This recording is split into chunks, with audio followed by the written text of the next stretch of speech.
Widih, datang lagi nih barang ya. Ini ada barang paketan baru nyampe ke rumah saya. Dan teman-teman mau tahu nggak nih barang apa ya?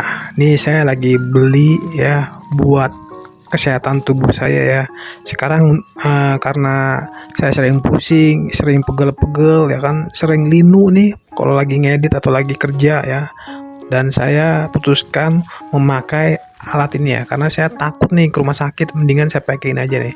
Ini adalah alat detok alami ya, yaitu dari Kinoki ya. Jadi teman-teman yang lagi pusing, pegel-pegel atau sering kesakitan kakinya ya, terutama buat teman-teman yang suka kakinya kesemutan atau tangannya kesemutan, nah pakai ini aja ya.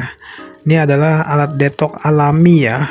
Dia pemakainya dari 3 jam sampai 8 jam ya. Lebih baik juga pada saat mau tidur nih teman-teman pakai ini nih. Jadi nanti dia bakal keluar sendiri apa